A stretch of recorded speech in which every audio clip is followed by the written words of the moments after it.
তো বস, এখন আমরা কথা বলবো 2026-এর সব থেকে বড় হেগো ছবি নিয়ে। নাম হচ্ছে প্রিন্স। ছবিতে মুখ্য চরিত্রে অভিনয় করেছে সাকিব খান। এই ছবিটা বাংলাদেশের মেইন স্ট্রিম ছবিতে একটা মাইল ফলক, একটা ইতিহাস। কেন? তার কারণ হচ্ছে বাংলাদেশের ছবি এই যে এগিয়ে যাচ্ছে ভিজুয়ালি, কন্টেন্ট ওয়াইজ, এই ছবিটা উল্টো দিকে দাঁড়িয়ে বলেছে না, তোমরা এগোবে না। তোমাদের মনে রাখতে হবে তোমাদের ভাইকে, তোমাদের ভাই অনন্ত জলিল, যার ছবি দেখলে চোখ দিয়ে পদ দিয়ে কান দিয়ে রক্ত বেরোনো বাধ্যতামূলক। তার দিন দার ডের কথা শুনলে রাতের পর রাত কেঁপে যায়। তো সেই লোকটার কথা মনে রাখতে হবে তোমাদের। তোমরা কি করে ভাবো ভালো ছবি বানাবো? তোমাদের মনে রাখতে হবে আমাদের ছবি দেখে যেন ভোজপুরি ইন্ডাস্ট্রি কেঁপে ওঠে, আমাদের ছবি দেখে যেন ফারাজ সামজির ওই মালটা কেঁপে ওঠে। তো ঠিক সেই ভাবনা থেকেই প্রিন্স ছবিটা নির্মাণ করা। এই ছবিটা সিনেমা হলে নয়, এই ছবিটা মাঠে ঘাটে ফুটওয়ালা পর্দা টাঙিয়ে দেখানো হয়েছে। যেখানে যেখানে পর্দা টাঙানো হয়েছে সেখানে সেখানে কুকুর এক পা না দু পা তুলে মুতেছে। সিনেমা চলার পরে পর্দা তো কাচতে হয়, সার্ফ এক্সেল সানলাইট না, ডিরেক্ট অ্যাসিড। মানে যেখানে এই সিনেমা চালানো হয়েছে সেই পর্দা অ্যাসিড দিয়ে ধুতে হয়েছে। ছবির গল্প একজন গ্যাংস্টার যে এত বড় চুল রাখে, প্রয়োজন ছাড়া সানগ্লাস পরে, যে উড়ে উড়ে গুলি মারে, যার কাছে একটা বাপের মাথা বড় মেশিন গান রয়েছে, সেটা চলতেই থাকে, জীবনে গুলি শেষ হয় না।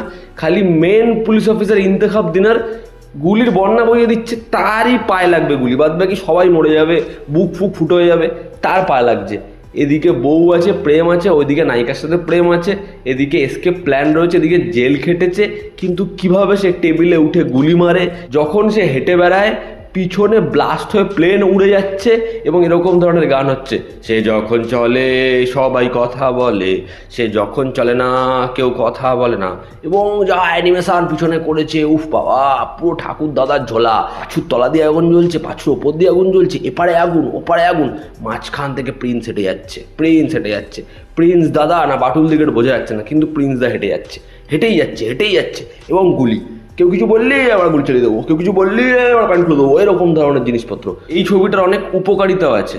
যেখানে আবর্জনা ফেলার কথা নয় সেখানে নাকি বহু লোক আবর্জনা ফেলছিল, যেখানে লোকের পেচ্ছাপ করা উচিত না সেখানে লোকে টয়লেট করছিল। তো এরা কী করেছে, সেই প্রত্যেকটা জায়গায় এই ছবির পোস্টার লাগিয়ে দিয়েছে। বিশেষ করুন মাছি ছাড়া পরের দিন থেকে ওখানে আর কিচ্ছু আসছে না। ছবিতে লোকনাথ বাবু হোক, ছবিতে ইন্তেখাব দিনার হোক, ছবিতে দিব্যেন্দু বাবু হোক, ছবিতে তাসনিয়া ফারিন হোক, প্রত্যেকে এরকম গুটকা ছাপ অভিনয় করেছে। প্রত্যেকে এত দায়িত্ব নিয়ে ছবি ঝুলিয়েছে।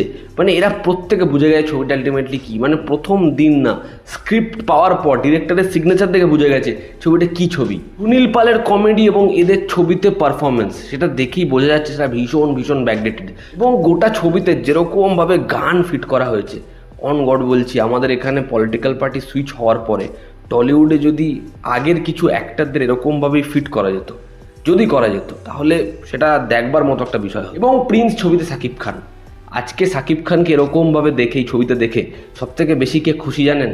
অনন্ত জলিল। সে আজকে নিজেকে কারণ অর্জুনের কারণ এবং সাকিব খানকে অর্জুন মনে করছে। সে মনে করছে চলো ফাইনালি এতদিন পর আমার কম্পিটিশনে আবার সাকিব খানকে দেখতে পেলাম।